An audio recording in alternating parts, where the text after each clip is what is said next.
We ride.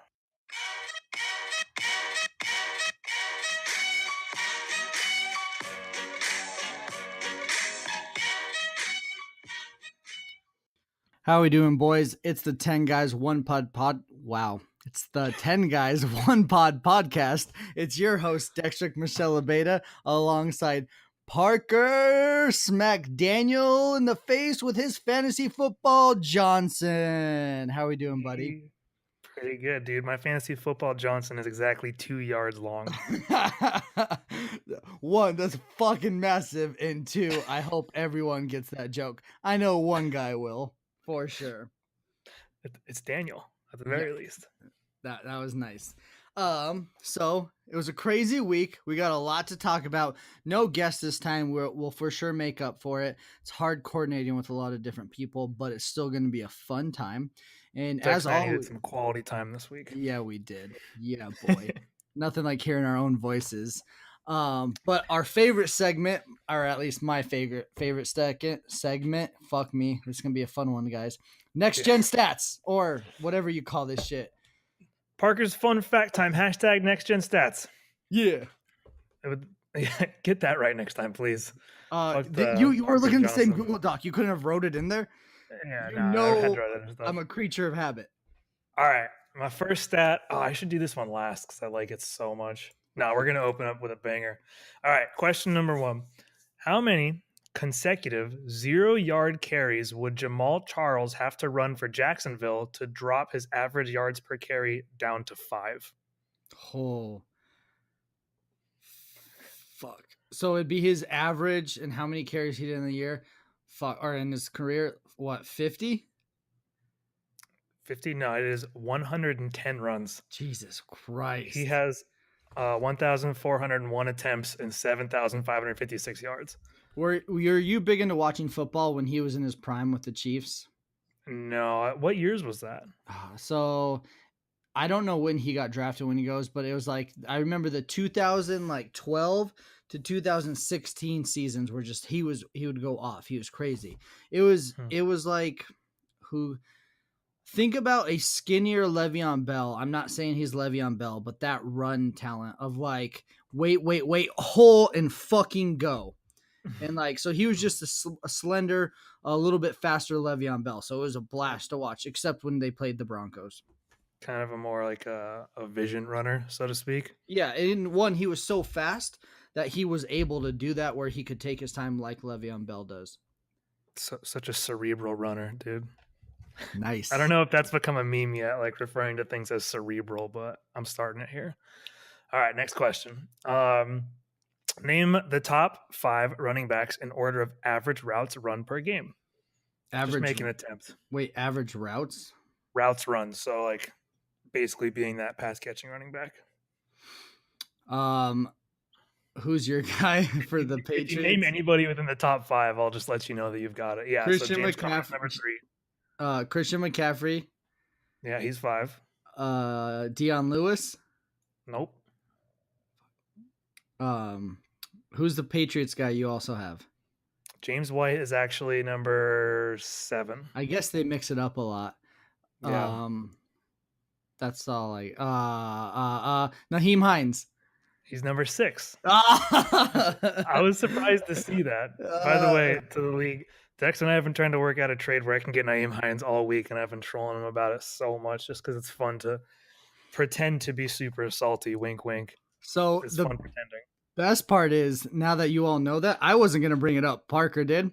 I am now willing to trade him for nothing because Parker's being a dick about it. So offer me whatever trades you guys want. I'll fucking do it. Or he's going to sit on my bench all year. I won't play him even if I need to. I'll flex my tight end again before I play that man. Yeah, you should give him to someone else because I only need 4 teams to be worse than me to make the playoffs. You can be one of them.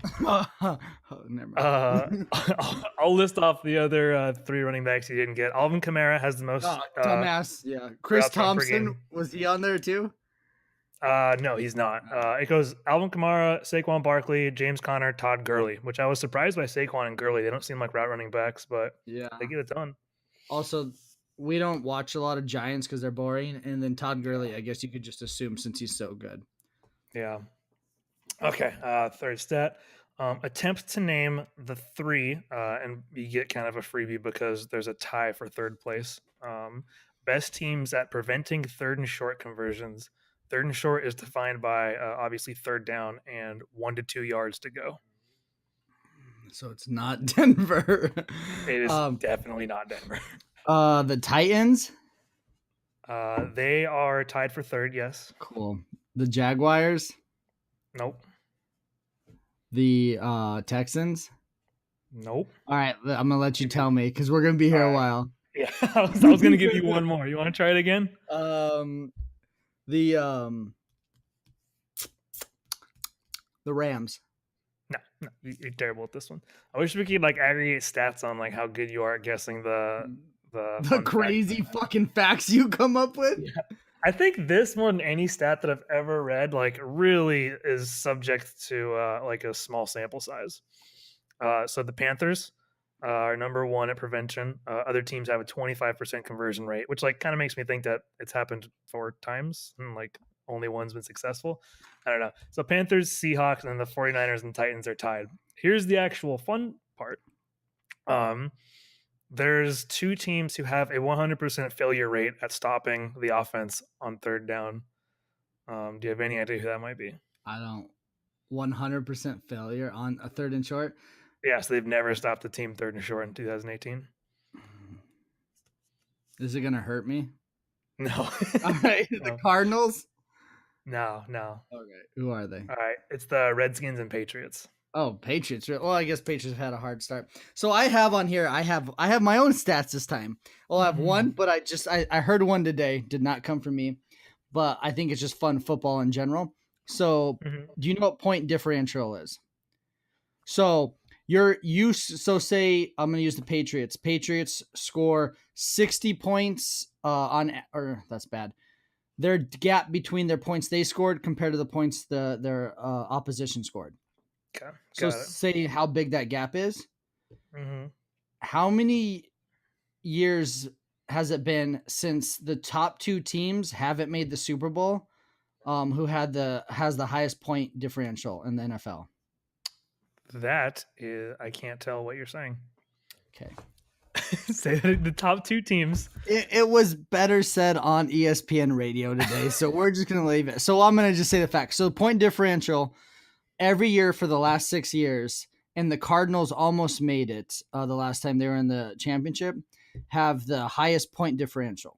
So like last year, it was Patriots and Eagles. They were the top 2. So they outscored their opponents more than any other teams. Okay, got it. So they had more blowouts and they never got blown out. So I just thought it was fun. Next stat. Parker, this one's for you. It's a question. How many rushing touchdowns do you think happened on Monday night between the Saints and the Redskins? I'm gonna go with 5. That's a lot, right? 5? Ding, ding, ding, Parker. That's fucking right. 5 touchdowns. No. Next question. How many touchdowns did Alvin Kamara and Chris Thompson have that game? That's gonna be a grand total of that's a hard 0, Dex. Fuck. Damn, that's good, Parker. You're on one today. You know what would suck is if someone had both those players and was playing both of them. That would be pretty shitty. That's a crazy stat. Especially if they had a lot riding on winning that game on Monday night. Like that's a pretty stressful game to watch. And do you know what's worse is like if that person has those guys and that person disrespects the fantasy football gods and say, before the Friday or the Sunday night primetime game where his opponent still has his quarterback, he's down by 10.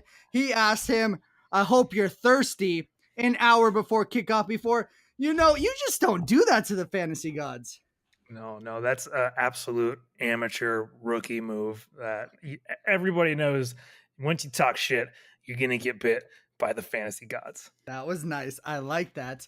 If there was a person out there like that, I personally believe he should look up every Alvin Kamara and Chris Thompson owner in the fantasy football world and handwrite them a letter apologizing for his stupidity and disrespect for this lovely game we play every week. Because he single-handedly doomed those 2 players to having a terrible Monday Night Football game. And that motherfucker had to drink 2 ices this week. Dude, I have never seen someone actually puke immediately upon taking an ice. He took 2, so I respect the fuck out of that because True. that would be hard. I know how I feel after one of those 32 ounces. He did, what was his 24? He did 48 ounces back to back. That's a lot. I certainly couldn't do that, that's for sure. Yeah. I mean, the last time I had to take my full 32-ounce ice, I threw up, but I didn't record it. I was gonna say I also appreciate the showmanship. Like he Yeah. took us to the end. The only thing would be Dude, I had my Oh, go ahead, dude. I'd say the only thing that'd be better is if like he sent us a Snapchat 30 minutes later of him shitting his pants, because those shit they do go through you. My stomach is always fucked up the next day. Yeah, you've taken a lot. It was funny when he sent that snap. I had my like super expensive noise canceling headphones on, like pretty loud too. And I was watching it, and like the Oh, puke God. came in. I was like, "Oh, good show, good show." And then like it cuts, and then it loops and starts playing again. I'm like, "Oh, fuck that again, please no." No, the best. So my dumbass, like I told you, I had to stay late for work. So I'm like trying to get ready. I'm eating my dinner as I'm watching those videos, and I'm like, as I put a scoopful of fried egg in my mouth, I was like, "Oh God damn it!" Oh, It was God, so fried thick egg. and brown. I was eating dinner too, dude. I was eating black beans, ground beef, guacamole, and like green sauce, which is like honestly pretty fucking gross. Other than the fact that it tastes good, but Oh, okay. I was gonna say that sounds fucking amazing. I don't know what you mean that it's gross. it's good. But like watching someone puke, that's not the first thing I would be like trying to eat if I was watching someone puke on loop. Okay, All right. so we're gonna go over some of the waiver wire acquisitions that we've seen. This past, I guess, was it today? When did they go through? Yeah, no, it fired off today. Oh yeah, they I went know this morning. So because I'm underslept. Because Oh, I wake yeah. up in the middle of the night losing sleep over waiver wire acquisitions. It's funny. Parker and I both talked about how I was up at 2:30 this morning, and I was like, Dex, don't look at your phone. And I looked at it, and I looked at everyone, and I was like, fuck, now I can't fall back asleep. And I was upset because I had to look. I woke up 3 times last night and had to like will myself to not go like check it and like hit the toilet because I've done that before and lost like 25 minutes of sleep. Super. It might be indicative of my mental state of some sort. We'll just breeze over that. We fucking look too much in this, but let's go over what happened. There's a lot of accusations. Yeah, I don't it is know. going to be a good one. Yeah, fuck this. All right, let's go. So let's start at the top. Mike spending lots of moolah on Alfred Morris, $18. I don't hate it. He's obviously got to make pretty big plays to get his team going. And Alfred Morris is a good like weak start, at least until the other gentleman comes back. Do you remember his name? Breda. Yeah, and then yeah, Breda, whatever. Brad had him, so Brad bid $11 on him, but Mike's 18 was higher. And then it looked like Gabe and Paul both bid $8 on Alfred Morris, and then fucking Dustin $4. That's almost disrespectful, knowing what how important he is right now. But Dustin's actually gonna go for. Yeah, I bid on him too. I did, right? Yeah, I did. So, and then we have that. And then who'd you get? Oh, you got Wendell Smallwood, who didn't 16. Get as many bids as I thought. Dude. So you got him for 16, and the next was Paul with 4. Yeah, honestly, I'm pretty shocked. So here's my decision to go with Wendell over Corey Clement, because I know this is an interesting play here. In my eyes, they're both a coin flip because they're both going to get lots of volume. Clement's obviously he's taken some time off just because of the amount of volume he had to take when IJ went out the first time. So I'm a little concerned about his ability to take volume, but also finally I can't possibly stomach having spent over 25 fab on reacquiring Corey Clement every other fucking week. So I'm I regretted it. I really regretted it. I especially regretted spending $16, especially when I saw I could have done him for fucking 5. That would have been a steal. Yeah, it makes things a little bit crazy because then the big one everyone went after, who Brad got, Corey Clement for 11. Then you had Paul right on his balls with 10. Charlie with 9 bid. And then again, I think that was it for Glory coming in. Oh no, Dustin was 0. God damn it, Dustin. But one I do want to talk about, because like I got some guys for 0 that it was just like in case, like Mitch Trubisky. But you're Cameron Brate. You bid on him for 0. You didn't get him because Charlie got him for 4. What was your reasoning? Who's your tight end? Who are you That's playing funny. with? So I have God, I should really know my own tight end. Jimmy Graham. So I got Yeah. Jimmy Graham. I was actually like, I wish you wouldn't talk to me about this right now because I was actually trying to make a sneaky play, trying to get ahead of the curve with him being on bye next week when I play you. And like honestly, like I just misread some stuff and I thought he was on bye this week, but he was going to be available next week. But he had his bye last week, and so I thought I was going to be able to pick him up for 0 and just like kind of get a head start on that whole thing. Hey, Didn't work out. I respect the whole like, hey, planning ahead. I think it's important. I think it sucks now that everyone's gonna kind of have that in the back of their head, because it's one thing I also do is like with your defense, your kickers, those things. You're like, Yeah. oh fuck. But right now I got 2 tight ends, so I ain't worried about no tight ends. Ain't no tight ends. Lucky you.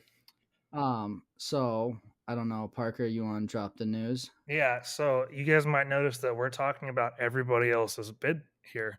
And this is actually something that I've known for like the better part of 2 years that I've kept secret. And I've lied about my knowledge of this because I thought it provided a competitive advantage. And I've assumed that other people were also lying about not knowing this. Um, but, well, in short, the thing is that on ESPN, you actually can see what other people bid like every fucking week, all the time. It's funny because like I stumbled upon it last year. I couldn't tell you what week, but as not the analytical guy, I was like, I don't give a fuck. Like this really doesn't mean shit. Whereas Parker's like, how can I use this to my advantage? Yeah. And It was actually great. put thought into it. Which until of course this morning I had a realization that if I never fucking knew that this page existed, I would be a lot happier of a man, and I would also sleep a lot better on Wednesdays. And so I realized that it's actually kind of a curse. So I'm gonna tell everyone about it. I'm not gonna show you how to see it because Yeah, go fuck yourself. If yeah. I can figure it out, you can figure it out. Jesus Christ, you that's the fucking goddamn noobs. truth. But yeah, we're now we can talk about what actually happened in the free agency because it got kind of wearing like pretending to not know about this the whole time. So we're gonna move on. I honestly wish I would have thought about this more and put this at the beginning of the podcast, but this is the segment for our new listeners. As you know, we're the #1 10 Guys 1 Cup fantasy football podcast out there. Mm-hmm. So I think a lot of people don't understand who we are, and it's important that we open that up. So unofficially, this league started in 2013. Do you know why it's unofficial? No, Dex, I don't know why it's unofficial. It's because Daniel's a fucking cunt, and when he got the trophy engraved, he put officially established in 2015. I wonder why you would do that, you piece of fucking shit. So officially, this league started in 2015. Is that when we first got a trophy? Yeah. So it sounds like the beginning of like keeping record, right? No. The record is on the internet. It's never dead now. We have it forever. You believe everything you read on the internet? Of course I fucking do. I'm a millennial. That's good. So our trophy is very nice. It's about 3 feet tall. Daniel actually found a whole bunch of trophies in his dad's garage and put them all together. So it's pretty nice that we have something at that level. So we're going to start. We're going to give you a little information about the guys in the 10 Guys 1 podcast fantasy football group. Number one, or first person that we're going to talk about is our friend Miller. His real name is Andrew. His last name is Miller. We all call him Miller. Yeah, Miller's not his real name. Yeah. It's so weird. Like, I almost forget he's Andrew when people say that. And we have this in everyone's thing. We all went to ASU. We're all Sun Devils till the day we die. So we don't need to keep saying that. Every day I'm devilin'. Andrew's a computer nerd also. Yeah, Andrew does computer science. Or he did computer science. It's not where I met him, but that's how we bonded. We went to a computer science event thingy, like first thing. Do you think he'd be upset if I told the story about the first time I met him? No, go for it. No, actually, yeah. Don't tell that story. Okay. So I gave Parker figured out. Yeah, don't tell that Damn. story. But when I met him, it was actually a good way to introduce Miller. Is I talked to Dustin, who's also in the league for the new listeners in the world, and I was like, dude, Dustin, that guy looks like Owen Wilson. And Dustin turns around and like shakes Miller's arm. He's like, dude, he just told me that you look like Owen Wilson. And I'm like, God, I met like both of them like the day before. I'm like, God damn it, dude. So that's how I met him. So Miller looks almost identical to Owen Wilson. Yeah. Not as cool though, but cool enough to be in the 10 Guys 1 Pod fantasy football group. Much hairier back. Oh god, so hairy, like a fucking gorilla. It is actually. It's just hairy enough where it goes from gross to attractive. So he's got that going for him. It looks a little bit comfortable. Yeah, it's like teetering on that edge. It's like, you know, when like a cat will take a nap on your chest. Like I kind of want to do that on his back sometimes. Take a nap on his back. All right. So the next one's gonna be Gab, real name Gabe. We call him Gab because someone in our group chat accidentally spelled his name without the E once, and we all made fun of him, and it stuck. And then there was like the day we started doing that, he forgot that he had put an ice in like a champagne bottle box. Like it's like a really nice bottle, so it came in a box. And he opened it up for some reason and like iced himself basically. And I remember I was drunk and I just yelled out, "Oh my God, Gabe iced Gab!" I don't remember. That's great.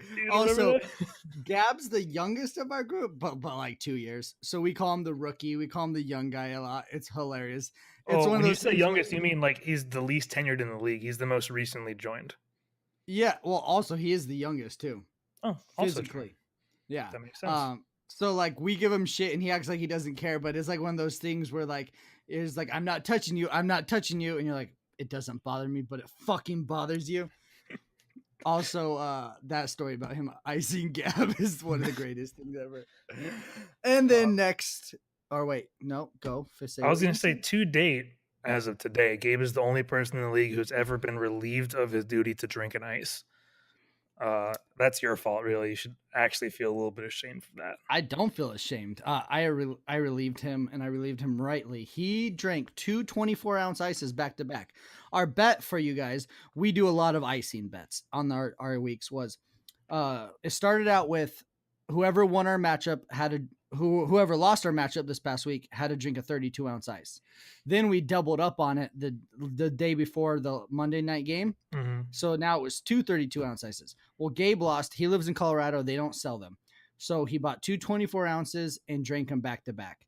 That is fucking difficult. 48 ounces of fucking Smirnoff ice is one of the worst things I could think of. Yeah, I'd throw up for sure. And for those super new listeners, the reason that we like talk about chugging ices all the time is, well, not only because we're like slowly trying to break away from our super alcoholic habits. We're not doing a very good job. But it's like kind of the best way for us to like consistently bet on things all the time with each other, because like money is like, I don't know, we have different incomes, and it's not all, people don't always want to bet on money. I know I don't. And so we make each other chug large quantities of ice, just like we're icing each other. It's a nice One day we'll grow up. I kind of like that part about this league. It's definitely a way to keep things interesting, and not something that I've heard from other leagues where you make each other chug that and send it to everyone. Watch, once this podcast gets even bigger, it'll be out there, just like how I think it was Paul came up with our shot challenge to do the fantasy order in the draft. And then all of a sudden, 2 years later, that's like the big thing everyone's doing. Fuck you guys. 10 guys, 1 pod. We've been here forever. Since 2015. Yeah. Fuck you. So next one is my lovely roommate, Brad. Sometimes we say Brad. I mix that up with our blog, whatever. Brad's our internal glorified PE teacher. He's really good at it. Likes to wear gym shorts and t-shirts. And long socks. Yeah, if you ever see us and you're like, who's who? Look for the guy with the fancy, nice long socks. They'll have like hot dogs on them or horses and unicorns. That's Brad. Yep. Brad, it's funny that you introduced him as your roommate, because I lived with Brad for 4 years in college. So a little bit about Brad's personality for all those brand new listeners. He's the nicest man in the world, and he's a super easy roommate to live with, because Brad has no code red or emergency button or stressed about anything, and that clearly comes into play in his fantasy football team when he sinks down to the taco ship every once in a while. Talking about. Well, the problem with Brad's zero red mentality is I'll be like, he's down for anything. So there's times where Brad's like, hey Dex, you want to go do this? And I'm like, nah, I'm just gonna relax and then it's fine. Like that's all. But I'm like, hey Brad, you want to do this? Yes. Hey Brad, you want to do this? Yes. I'm like, honestly, I was just hoping you were gonna say no, and that way I don't have to do it. But now we have to do it. Yeah. Brad's a down ass kid for sure. Oh, for anything. We won't go into some of those stories, but yeah, my boy. Next is Daniel. You've heard his name at the end of every podcast. You'll hear his name at the end of every podcast. That's just how it is. Daniel also went to ASU like us all, and he is a cat saver Band-Aid applier. Now, if you don't know what that means, nobody does. Yeah, no. He's a fucking firefighter and on-site EMT for Amazon. So in reality, he'll always send these stupid fucking Snapchats of him in his full gear doing shit and like, oh yeah, another tough day. I'm like, what'd you do today? Oh, we watched football and made chili. Like, you motherfucker. He was like, and I was like, how many girls you send that to? Not enough. That's the answer, ladies and gentlemen. Not enough girls. Also, no, we have the activity of Daniel's bowels and how shitty they are, like actively documented regularly.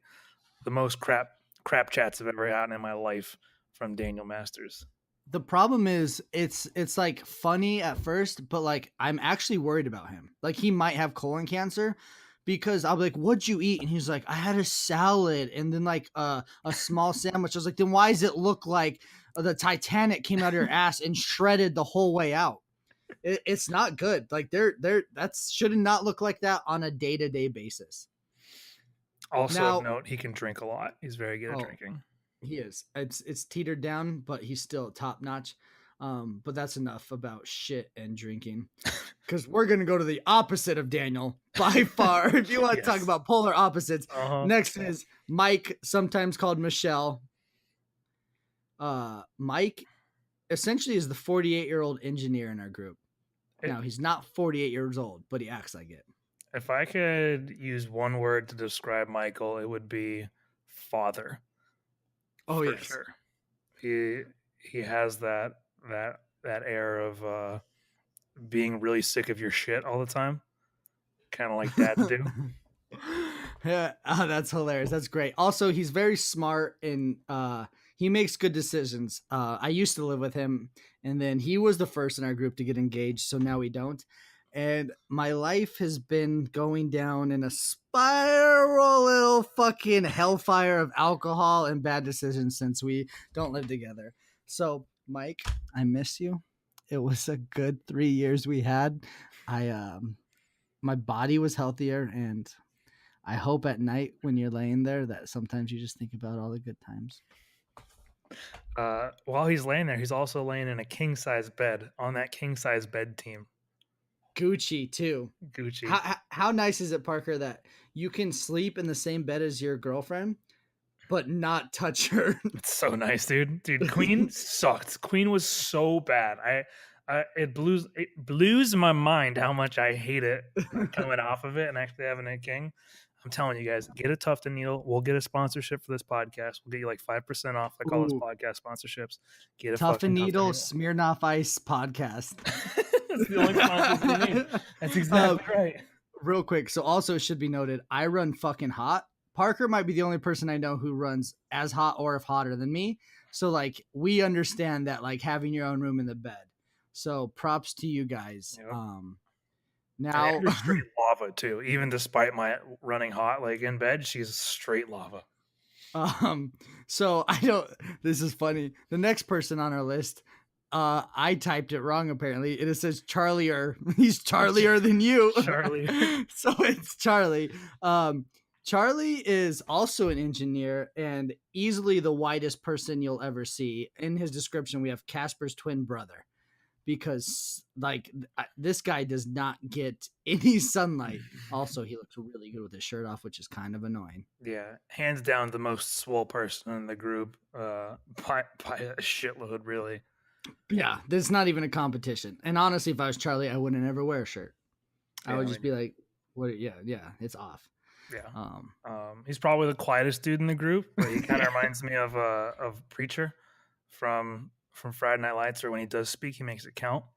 And it's not oh, usually that that's he's a yelling at me. He's actually way funnier than Yelly. But Yelly, way funnier than Yelly. yeah, I said that on purpose. I can Oh, cool. fucks with English, dude. Me too. That's what I always do. I fucks with it. All right. Next, we got our resident scientist. We actually have a lot of those. So that's not fair for me to say, but Paul.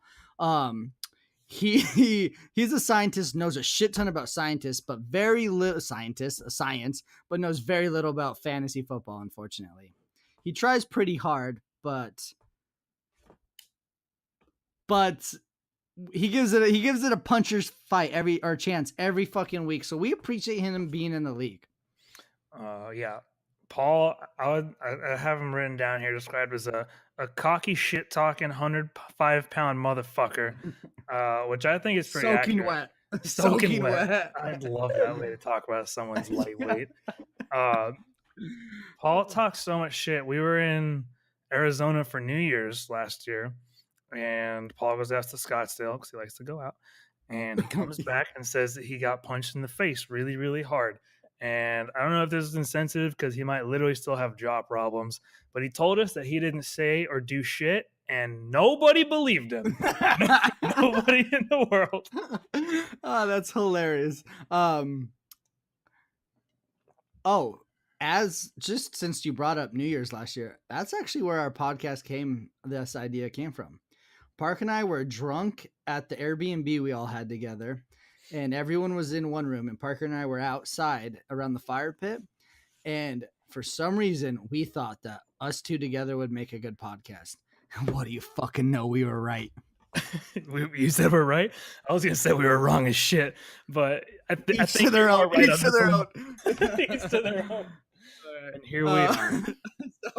So all right, next one is our Parker, whatever, something Johnson. That's me. Parker's last name is Johnson. It's a real last name that people have, believe it or not.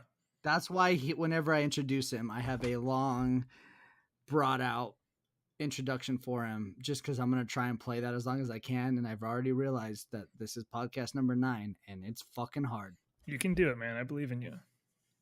At some point, I'm just going to be like, Parker, let me touch you, Johnson. You already used that one. Damn it. Don't give me any more examples. Yeah, that was a good one, actually. I kind of like that. No homo. You can just phone that in if you want next time. So with Parker, I wrote this for him. He went to ASU with a major in proving you wrong. And then my little subtext under it is super good at being right. So the best part about Parker is you say something and he's going to tell you why you're wrong. And the reason we work so good together, because I'm the guy who will act like I know what I'm talking about when half the time I have no idea what I'm talking about. And Parker will be like, that's me typing. Oh, nope, Dex, that was not right. Blah, blah, blah, and call me out. And I was like, well, that fucking sucked. I can't do this anymore around this guy. I swear I've gotten a lot better at just like constantly correcting people since I've gotten so much shit about it in the last few years. It's just, kind of just an example of how this league has made me a better person. Nice. I will say the first time I met Parker was on Mill. I forgot what we were all doing there, but I barely had met I barely known most of the guys in the group. And this guy's like, oh, I wish I had a dip. And I was like, thank you. Someone else in here who shares my love for tobacco in their mouth. Just the idea of cancer killing you slowly gets me harder than most things. And we bonded over that. We did. I'm going to roll this in to an honest story about Dex. The first time, know where this is going. The first time I remember hanging out with Dex, literally this is the first memory that I can summon of you, is you telling me that I should live with you and move in together. I swear to God, that's the first thing I can remember. Probably because we were drinking so much when we hung out. But yeah. All right. Parker's like 2 months off because one, do you not remember the time we went out for your birthday and I tried to get you laid? Okay. So it's just an issue of my Yeah. my like memory not working good. And all right, and so everyone like, oh, this isn't me like pantering at Parker so we could be roomies. Jesus Christ. Well, what had happened was I was moving in a house with Miller and Jesse. We won't talk about Jesse. He left us. Fuck you. Yeah, he used to be in the league. He's gone now. Rip Jesse. Great And guy. we had a 4-bedroom place. And I was like a little worried because I liked Miller a lot, barely knew Jesse, but I knew they were both nerdier guys. And I was like, fuck, I need someone who I can throw in a dip with, watch fucking Sons of Anarchy shit like that. And I was like, Parker, please. And for that, I gave Parker the big room and I took the small, shitty fucking room. That's But right, we- because I wasn't gonna move into the small room. Nope. You're a fucking legend, dude. You're a hero to me for that one. Thank you. You're the reason I'm the reason you're in this group. That's true. That is not true. That is not true at all. I met Mike working at baseball at ASU. Yeah, I'm the reason you're in this fantasy group. If Yeah, you that's wouldn't true. have lived with us, do you think we would all been as close? All right, Probably not. let's No, it was move. a good I year. feel bad that we're Hey, spending more time on Do you want each to other. get deep as shit, bro? Do you want to like just sit around and talk about each other for like the next hour? I need like another glass of scotch if we're gonna go down that road. All right, Parker, you can say the next one. Okay, so we're looking down this list, and as we're doing it, I realized that Dustin actually was not originally on this list, and this might be news to some of you, but he is actually in this league. And so my notes for Dustin is most forgettable, which I actually heavily disagree with. Like as an objective fact, I think a few of you are much more forgettable than Dustin. I'm not going to name you though. Easily, and I won't either. The problem with Dustin is he's in grad school right now in a like he's almost done with it, so he's very busy. So like we don't hear from him like we used to. So it's very difficult for him to talk to us on a regular basis, which we understand. So that's like he's not in our constant memory. But I will say, Dustin is easily the nicest person I've ever met. And the one story that will stick in my memory forever. So this is like 2 or 3 years ago. I met a girl at Waste Management Open. Like 3 weeks later, we're gonna go out on a first date. We go out to a dinner in Tempe and my phone's blowing up. I find out, hey, I got all my buddies from California. One was Dustin. They're on Mill in town. They want me to go out. And she's like, hey, I have friends out too. Let's just go out to Mill. So I bring fucking this girl out. I bring her up to all my friends. Dustin had just got his 2 front teeth knocked out because he fell down while giving blood for work. And so he's missing his 2 front teeth. And I was like, hey, this is so-and-so girl. Dustin walks up to her, gives her the biggest hug, and he's like, oh, it's so nice to meet you. Like he had known her forever. We walk away, and she's like, who the fuck was that guy? And I was like, I promise you, he's the smartest person you will ever meet in your life. Which is true. Dustin is a smart motherfucker. Dustin's very smart. Yeah. Damn, there was a joke I was gonna say, but I enjoyed that story so much that I forgot it. But That's when actually Dustin, how I lost my virginity. dude, when Dustin had his teeth missing, he told me like, it's like, dude, so many types of humor that I rely on don't fucking work when you don't have teeth. There's like night and day difference. It's because he says some fucked up shit, which Yeah. everyone just laughs at because he's like the cute, funny Indian, not feather. Brad's the feather. And Dustin might be the closest thing I know of to like a real life Pikachu. oh my god. Wow. That's perfect. I Thank never you. thought about that. And he plays Pikachu in Smash 64 too, so it fits. It's nice and Too fitting. bad he's not good at it anymore. That's why I beat his ass every time. Yeah, what a piece of shit. All right, one more. Do we have one more? You skip me, you shitty person. No, I told the story about when my first memory of you. Oh yeah, oh no, we're gonna talk about you as a person. That's right. We're gonna define you. Let's see. A little hurt. I didn't take it. Oh yeah. Dex is the smartest dumb person in the world. Or the dumbest smart person in the world. We those don't are- know. Those are both of our hot takes on Dex. As you guys all might know, like I don't know what's going on in my brain. You guys don't know. So yeah, now we're done with the group. No, we're not done. I had a little bit more prepared. I will say, What the Dex is, fuck? You didn't write it in the Google Doc? yeah. Well, I prepared it 2 seconds before I said I had it prepared.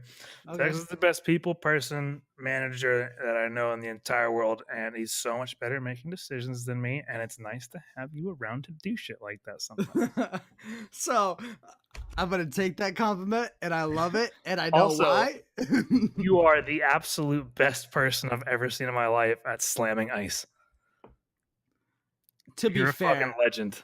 I've done more ices than probably our league combined. You've done more ices than the majority of the world combined. Okay, The heavy majority, 99.9%. So we did our fantasy. We do a destination fantasy football draft. I should add that every year.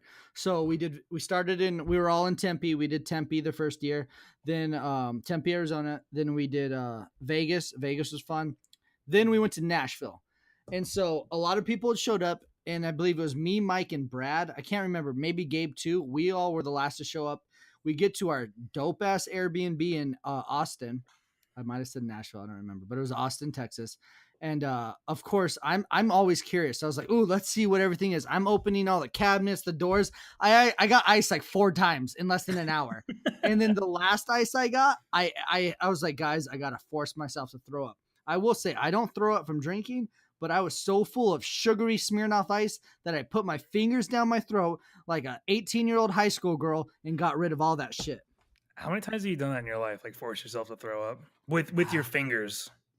Do you have to use fingers to do it? Because I can do it with like my mind. I thought you were gonna say something else. With my fingers, I can probably less than 5 times. Okay. And I can't force myself to throw up. People can. Like, there's certain things that'll get my gag reflex going, and we're not gonna go down that road. All right. So we talked about that. Also, our next draft will be in Chicago. So any of you guys want to meet up with us, Labor Day weekend 2019, we'll be in Chicago near Wrigley Field. Right. Now let's talk about fans. The winners and losers of the 10 Guys 1 Cup podcast, 1 pod podcast. We have lots of names. 2015 when I guess it started.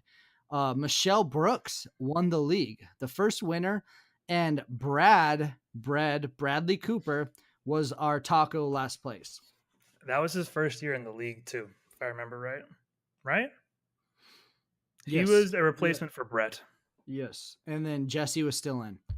Jesse was still in the league, right? Yep. And then 2016, Brad went from last place to first place, rode that David Johnson train all the way to the championship, and actually scored the most points in our league that year, the championship week. Yeah, the most points in our league ever was scored by Brad. No, that year, 2016. Oh. That year, he scored the most points in our league. Oh. That year was the championship. That's a really fun fact. Yeah, because that was a no PPR, 1 flex, and he was over 155. I can't remember what it was. That's nutty, buddy. And Miller was our taco that year. And I will say the taco always has a punishment to do at our fantasy drafts, and part of that is you're the beer bitch. Miller played that well. Miller was the best beer bitch we've ever had, we will ever have. I will say Miller got better. Miller won best costume. Mike was probably more motivated. He was very good at actually being on top of the beer retrieval. Well, Miller, to be fair, Miller got blacked out drunk and could barely walk after the first night. Listen, physical preparedness is a part of being the taco. I guess. Mike also doesn't drink, so there's that. All right, now 2017. And we talked about Paul earlier and how he's not that great at fantasy football.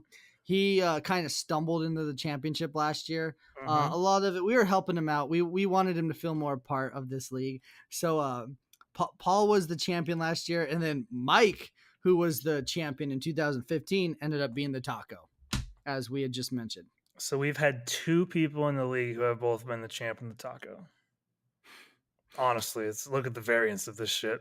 And well, out of 3 years. So let's see. Are we going to go a 3rd year of having someone who is the champ and the taco? Who do you think is going to be the first repeat taco? Right now, Mike's team is garbage. So yeah, he has Mike's the best odds. Team is 1-4. Hot fire, man. Also, I will say 2014 is a year that isn't in the record books, but will always be in our hearts. And we're just going to leave that segment at that. Yeah, sounds kind of accurate to me. Best left to legend. Yep. All right. Let's go over last week. Last week was a fucking doozy. What a fucking week we It was had. a crazy fucking week, dude. So let's go over the Paul Miller matchup, which Miller was our high scorer of the week. Yeah, so Miller was high scorer of the week with 150 points, which is a lot. I think it might be a little lower than some of our previous higher scores. Like I'm not. Oh man, this is one of those moments that I wish I had previous stats up scoreboard. Let's see, week 3. Yep. He beats all scores in week 3. Now week 5 had Daniel and me above that, and week 1 had nobody above that. So that's like one of the top 3 scores in this year's history is at 150. I was just saying that. Yeah, it's this whole 2 flex league is pretty fun. It's interesting. I've enjoyed it. You've enjoyed like the positive benefits from 2 flex so far? You think it's overall a good thing?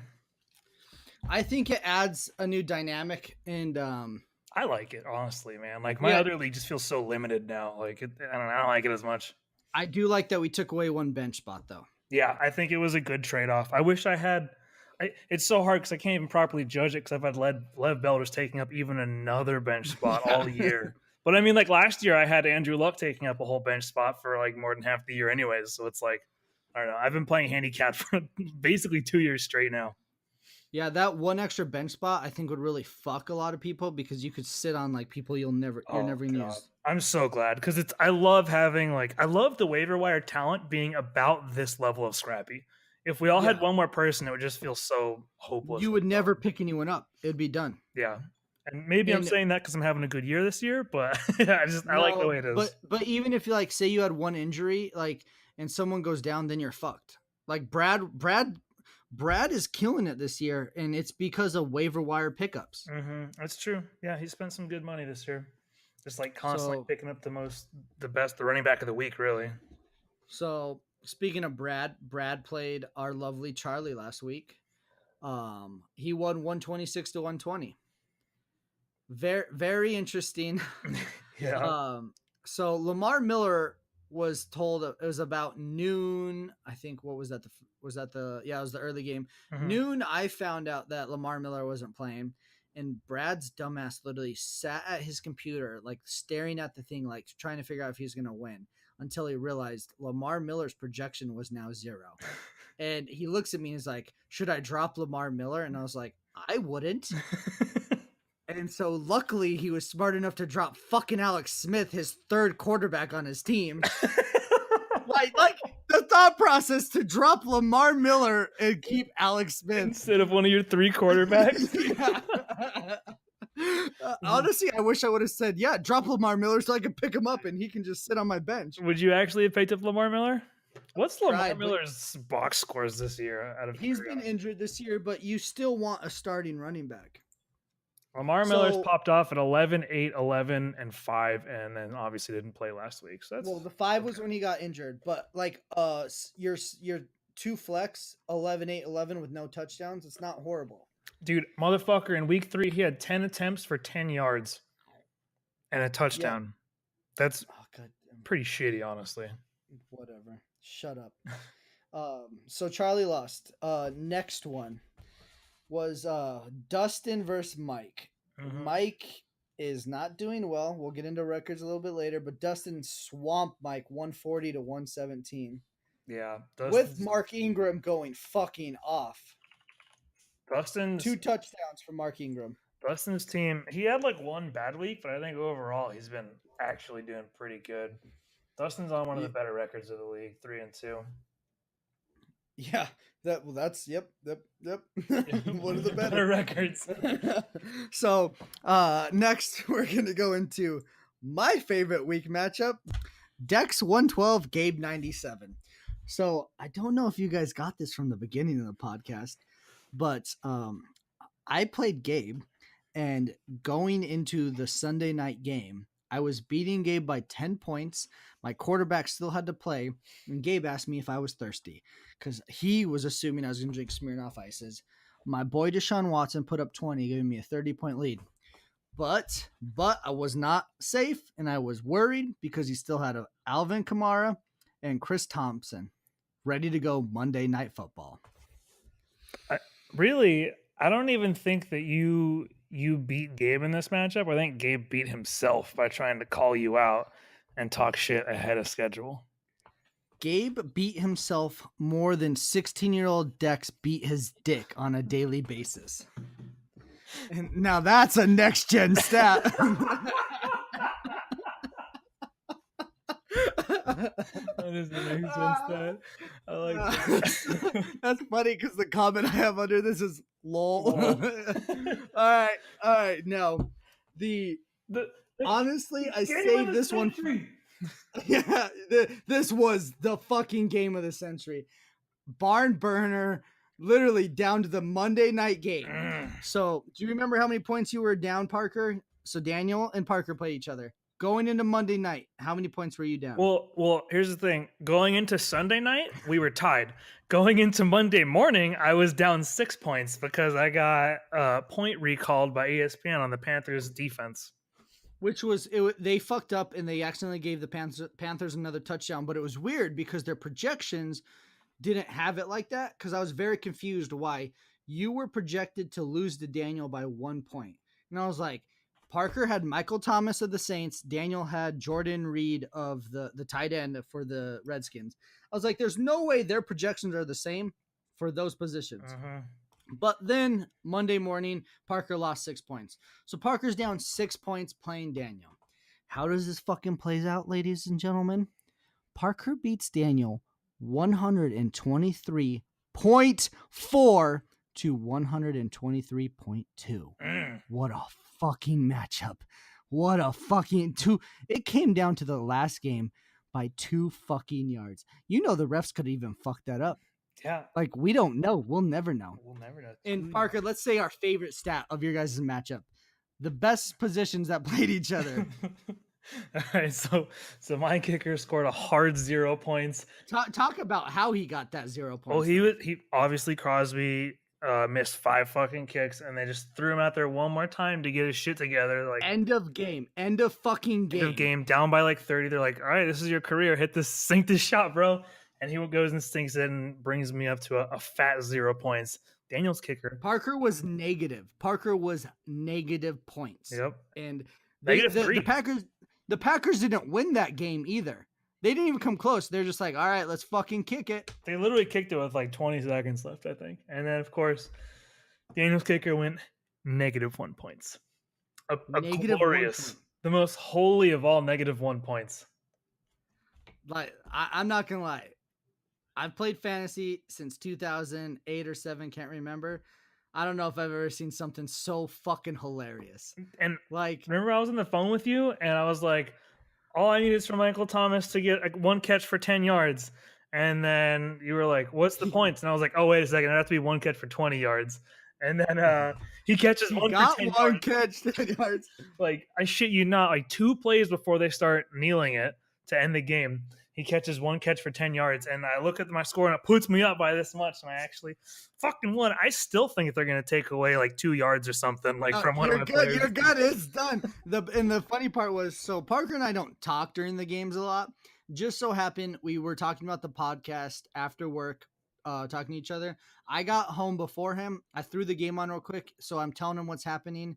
We're both making dinner, talking about it. And we just ended up, you got to halftime. We're like, fuck it, let's go. And then we realized Daniel and Gabe are roommates. They were out watching the game together. And I played Gabe. Parker and I were on the phone watching the game together. He played Daniel, and guess who fucking won? The Pod Boys. All day long. That's 4 sweaty boys drunk in different situations right there. There was a lot of sweat of just like pure what the fuck's gonna happen. Yeah. So as you see, there's some fucking crazy games this week, guys. Now, record-wise, where we're all sitting. Well, I put this in the one order, but I'm going to start the other way. So, last place, bottom of the league, was Michelle Brooks. Mike, the first engaged guy, the guy who's already won the league, the guy who's already been the taco. He's sitting at 1-4. His team's not good. I don't think he's been unlucky. I just don't. His team's not performing, so it's not great. He did get Mark Ingram back, we'll see how that plays out. I did see Alvin Kamara was had a knee. It was, I don't want to say injury. He like hit his knee. It was swollen during the week. So they were like, hey, let's focus more on Mark Ingram in this game. Alvin Kamara has already played the first 4 games unstoppable. So they focus more on Mark Ingram. So Mike does have him there now. Now, Mike in last place. Then there's 3 people who are tied for 7th place at 2 and 3. That's myself, Paul, and Miller. Yes. So I was taking a real big gulp of water. We mixed a lot. Also, that looked like tea. Is that water? It was tea, but I was gonna lie because it's the first thing that came to mind, and you fucking blew my cover. But yeah. Also, I didn't mean to blow your cover. I just saw it and I was like, wait, fuck. All right, whatever. Yeah, that's cool. So yeah, we're all at 2 and 3. Can't get anything past you, Dex. Fucking eagle eyes right here. So now we're all at 2 and 3, and tied for first place is Parker, Daniel, Dustin, Brad, Gabe, Charlie. And I put that in the order of most points. So Parker technically would have the tiebreaker right now, scoring the most points. My rightful place at number 1 feels good. Also, this might be the biggest tie for first we've ever had in league history, like coming out of literally week 1. This is half the league? No, more than half. 1, 2, 3, 4, 5, 6. 6 people. So right now, if this were playoffs, though, you guys are all in. We're in. That's it. Holy shit. I don't like that. I don't like that at all. Let's Fuck. Start off the season. That's Paul, Dex, Miller, and Mike. All in the taco league. Oh, I did not realize that. I just got extremely hot and sweaty right now. Oh, anxiety. So, now real quick, I didn't put this in here, but I want to see if you can go on the fly. Just knowing what you know from our league and seeing how the records are pretty fucking close. Even Mike, he's not out of it. No. Who's been the luckiest in this league? For what their record is right now. The luckiest? Oh, fuck, that's a good question. It's got to be Gabe. I'm going to disagree. Is it Charlie? It's Charlie. I believe it's Charlie. Again, Charlie, at the beginning of the year, I wrote him as easily the top 2 teams in our league. So far, Charlie's team has not played that. Charlie has scored 582 points. He's only scored more points than Mike, who's in last place. Yep. But Charlie's had 556 points scored against him. Which is the lowest. Yes, the lowest. Brad's in second lowest at 562. So to me, Charlie's been the luckiest in our league right now. Now, there's a lot of change, a lot of things going on. So he does have Patrick Mahone, which he didn't start the first 2 weeks with. So we'll see how that changes. Is Gabe the only person with this record with more points against than for? Yes. Interesting. So his 2 losses, he's lost by a lot. Like he lost, I guess no, his 1 loss must have been horrific because I only beat Gabe by like 13 points. So he's barely scraped his way through every one of his games. Yeah. Now, Charlie's the luckiest. Who do you believe to be the unluckiest? Oh, clearly me. Or if it's not me, because I'm biased, because I feel super unlucky, I'd have to say it might be you. If it's not me, then it's you. So I have the biggest point differential. So I have 57 points scored more on me than against me. But I'm going to go with Parker because week 1, my team put up 90. That was horrible. I scored the least in the league. Paul scored the most. He beat me week 1. The next 2 weeks, I scored either the second or third most, but I played the guy who scored the most. Now, the problem is Parker has been week in and week out a top 2 or 3 scorer in the league, but he's also been playing some of the top scorers. So even though Parker's 3-2 right now, he's been very unlucky. Parker could easily be undefeated right now.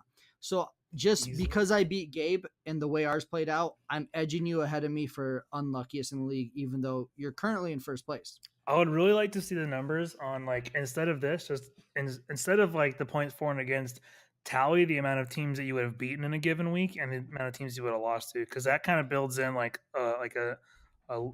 NFL average scoring into the calculation as well. So you had brought it up before, and what I'll do before next week is do the median on who would win. So some leagues do. You get 2 wins or losses, or 1 win, 1 loss each week. So how many points you score compared to the average points scored that week. So you add up everyone's score, divide it by, ours would be 10, and if you scored more than that number, you get a win. So That's right now everyone would have 10. If you're undefeated, you have 10 wins, 0 losses, or you could be 5-5, something like that. That way it takes away that unfairness of like, oh, this guy just popped off. I would have beaten everyone else. So I know for sure I would have had 2 more wins, but I also would have had 2 more losses. I think I like the concept. I don't think I'd ever vote for it in our league just because I do think that takes away part of the beautiful variance of fantasy, or you don't take it too hard. Like, Oh yeah, I agree, and that's why I don't like the idea. I like But the for idea, but I don't like doing it. Okay, I was gonna say, yeah, for us talking about it and it being like, fuck, I'm better than I really my record shows, which is nice. But yeah, fantasy's a gamble. You never fucking know. It's not like fucking Brad started Jared Goff last week, threw up 40 points, a big old 40. That's like big dick football right there, boys. It's big dick football. I would much rather leave that to be like a calculated stat than something that actually influences our playoffs and records. Because if you calculate it, you can still wave your dick around about it, feel good, know how good you are and stuff. But it still leaves the craziness of fantasy football. So, all right. So we went over records. Now let's do probably our least favorite for Parker and I. So we're gonna go through quick. Week 6 pick'ems, matchups. Who we think's gonna win? Ooh, I actually have a fun fact what about the this. fuck? You changed my name. We'll get to that later. I just noticed. I respect that though. I respect it. Thank you. Charlie gave me a fun fact. Charlie's been doing a really good job of like record keeping, by the way, in the league. Like, mad props. He took the record of our records in doing these pick'ems. And I'm going to pull it up just to make sure I get it 100% right, because we have some trade talk I got to scroll past. So as of after week 5, Dex's record is 10-15 on picking games, and mine is 14-11.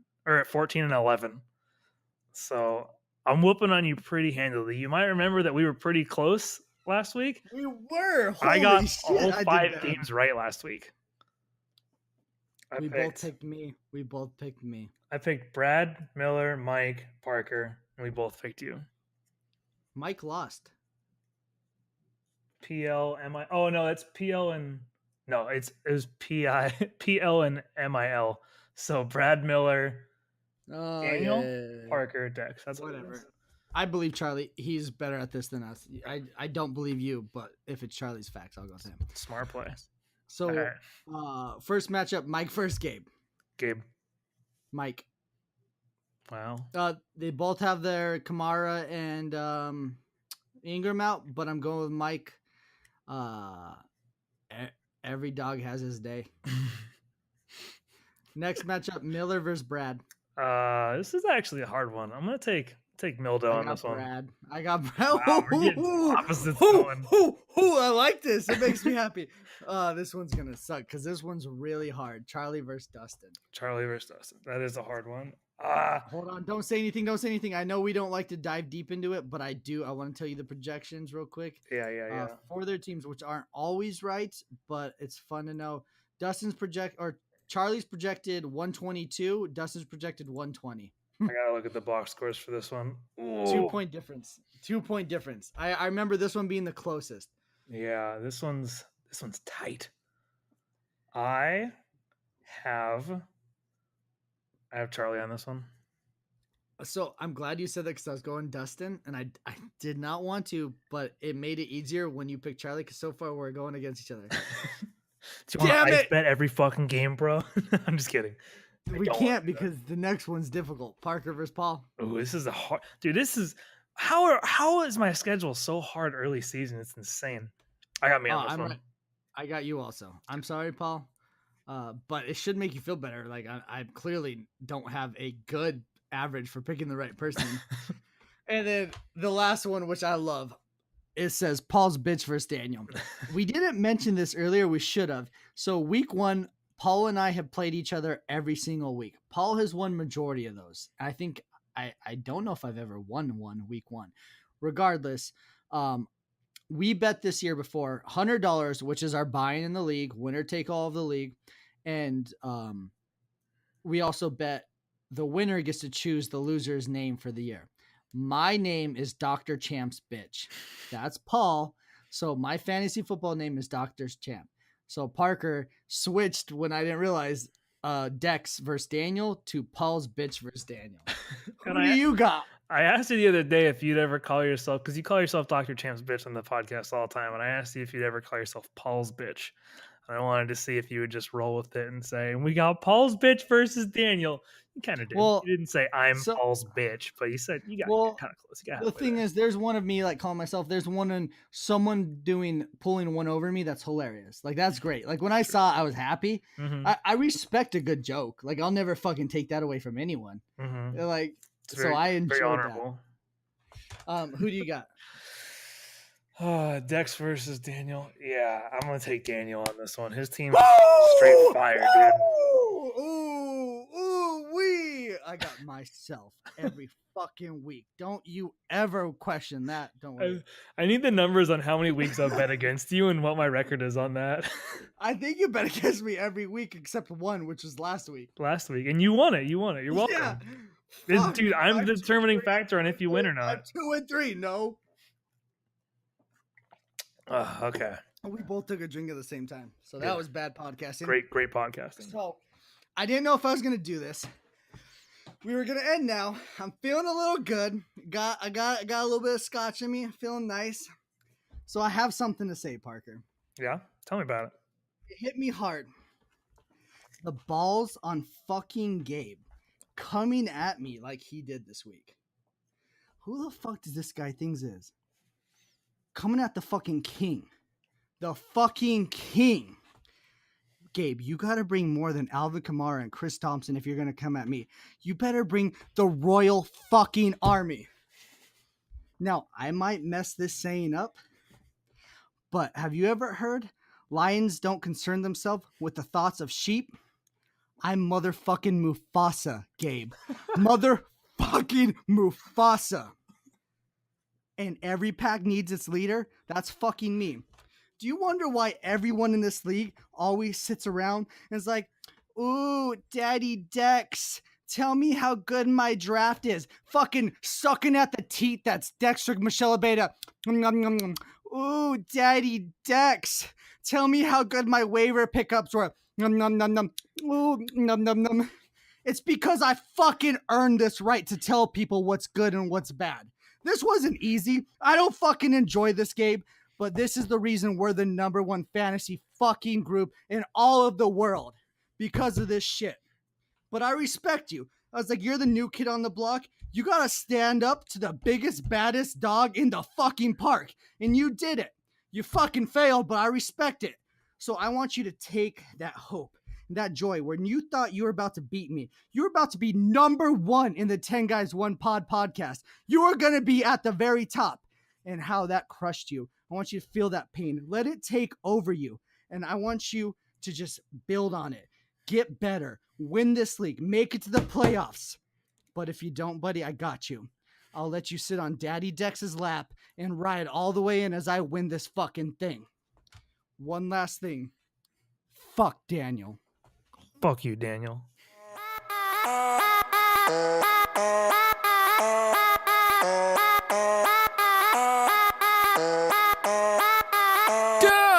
I like to make money get turned. I like to make money get. It's pretty good. My heart's racing a little bit. Do you feel good? My heart is racing like nonstop. That was a lot better than the one I thought of. That came out pretty good, man. It was hard. I'm not gonna lie. It was hard.